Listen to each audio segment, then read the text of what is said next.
ചെമ്പന്നീർ പൂവിൻ്റെ പുത്തൻ പ്രമോ വിശേഷത്തിലേക്ക് ഏവർക്കും സ്വാഗതം. പ്രമോ ഇഷ്ടപ്പെടുവാണെങ്കിൽ സബ്സ്ക്രൈബ് ചെയ്യണേ, സപ്പോർട്ട് ചെയ്യണേ. അങ്ങനെ സച്ചി സ്വാമി തന്നെന്നും പറഞ്ഞ ആ നാരങ്ങ പൂജാമുറി കൊണ്ടുവെക്കാൻ പോവുകയാണ്. അപ്പം ശ്രുതി ചോദിക്കുക, എങ്ങോട്ട് പോവുക? പൂജാമുറി വെക്കാൻ. പൂജാമുറിയിലൊന്നും ഇത് വെക്കണ്ട. അതെന്താ വെച്ചാൽ നിങ്ങൾക്കെന്താ ഒരു ഭയം പോലെ എന്ന് സച്ചി ചോദിക്കുകയാണ്. ഏയ്, ഞങ്ങളെന്തിനാ ഭയക്കണേ എന്ന് ശ്രുതി പറയാണ്. സച്ചി പറയാണ്, സ്വർണ്ണം എടുത്ത ആരായാലും 48 മണിക്കൂറിനുള്ളിൽ മുഖം കോടിപ്പോവുമെന്ന് പറയാണ്. അപ്പോൾ അത് കേൾക്കുമ്പോഴത്തേക്ക് ശ്രുതിക്കൊന്ന് പേടിക്കുന്നുണ്ട്. പിന്നെ കാണിക്കുന്നത് രേവതിയും സച്ചിയും കൂടെ സംസാരിക്കുകയാണ്. രേവതി പറയാണ്, സച്ചിയേട്ടൻ കൊണ്ടുവന്ന ആ നാരങ്ങയാണല്ലോ ഏതെങ്കിലും കള്ളമന്ത്രവാദി ജപിച്ചെന്നെയാണോ, അതാണോ കൊണ്ടുവന്ന് പൂജാമുറി വെച്ചാണെന്ന് ചോദിക്കുകയാണ്. ഏയ്, അങ്ങനൊന്നുമല്ല, നല്ല ജ്ഞാനിയായ മന്ത്രവാദിയാണ് അത് പൂജിച്ചെന്നു. അപ്പോൾ രേവതി ചോദിക്കുകയാണ്, ആ മന്ത്രവാദിയുടെ പേരെന്തുവാ എന്ന് ചോദിക്കുകയാണ്. അത് സച്ചിദാനന്ദൻ.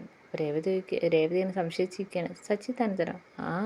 സച്ചിദാനന്ദൻ എന്ന് പറയാണ്. ഇതൊക്കെയാണ് ഇന്നത്തെ പ്രമോയിൽ കാണിച്ചിരിക്കുന്നത്. പ്രമോ എല്ലാവർക്കും ഇഷ്ടപ്പെട്ട സബ്സ്ക്രൈബ് ചെയ്യണേ, സപ്പോർട്ട് ചെയ്യണേ.